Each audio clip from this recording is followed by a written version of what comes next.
A lot of us are loyal to the potential that's causing for us to be betrayed by the reality. They have so much potential, that they have the potential. They could be so much more. They So can. much better. I The see so much in them. The potential is there. It's there. I've said it so many times, potential can be a trap. This is one of the areas why we keep getting deceived, because we're loyal to what they could be. We're just convinced you don't go off of potential. You go off of fruit. Like, I need to see some fruit of self-control. Yeah. Like all some of that. fruit of do you have a grape of patience? Yeah, a little piece of pineapple. A pineapple of self-control? Yeah. Oh, what about a plum? I like plums. Change is really a matter of a man's will. No amount of love that you give somebody can make them change. Yeah. It's up to them. They Yeah. have to want to change. And another thing is, you cannot make somebody love what they already don't appreciate. Thinking that this is gonna change them, you set yourself up. I can't make somebody love what they already don't appreciate. What if we were to tell you sometimes people don't value what you value? Right. And due to you overlooking the fact that they don't value what you value, you cause yourself to engage in stress. Ooh.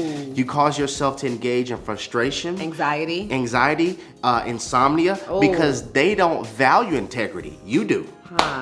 And they don't value honesty. You do. They don't value purity. You do. Commitment. They don't value commitment. No, You do. they don't value And so we find ourselves frustrated because we have values that they don't value. Right. And we think that if we give them more of the values that we value, maybe then they will start to They'll value change. us and Right. change. But They change. change when they want to. change is a matter of a man's will. Transformation of the heart is exclusively a work of the Spirit. Oh man, for Did you hear me? There's somebody watching this webisode right now that you haven't even recognized that you yourself are a miracle. Come the on. fact that what you used to love, what you used to like, you're disgusted by now. That's it. And you know, guys, in marriage, right? We clearly love each other. I love this man. I know he loves me. But when it comes to like serious things, like if I need to change something about myself, he can ask me to change. He can tell me, hey, you need to change this about yourself. Yeah. And he can love me. He can serve me. He can tell me about it over and over again. He can love me more. He can Yeah. tell me about it more and more and more. But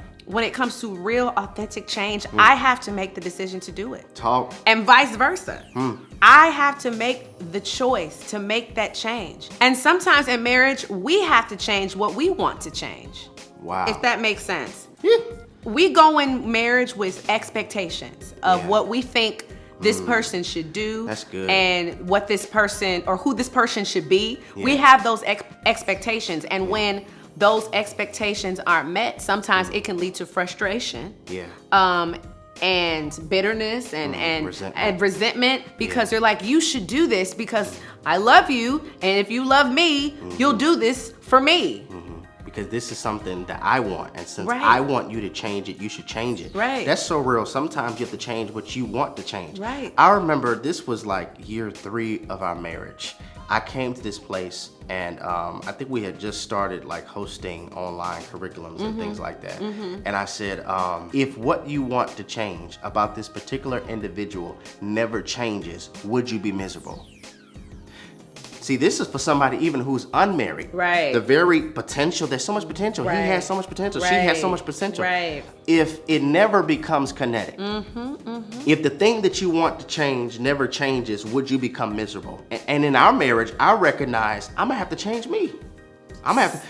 Listen, Sometimes you got to do that. we're not talking about something unhealthy, Right. something narcissistic, Sin, something sinful. Like, because somebody's going to say something like that, manipulative. right? We're not talking about anything You that could is- have exactly who Right. God wants for you to have, Come and on. it still takes work.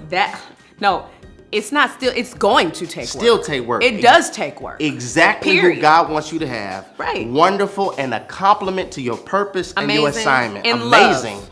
You love them, they love you, but it's still going to require change. Right. And this is why healing is so important, because healing brings forth change.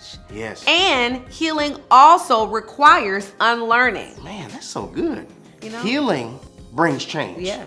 This is why I gotta heal, because Right. the person I need to change into requires for me to heal from Right. what I went through. Right. Yes, I'm healing, but I have to unlearn the personality that I gained while hurting with them. There was a person I became due to that divorce.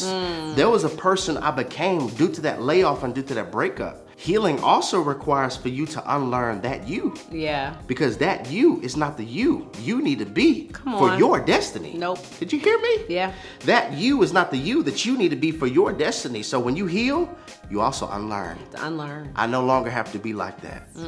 I no longer have to hide my goofy self. Come on. I no longer have to hide my personality because they Right. said it was stupid. Right. I no longer have to hide that. Nope.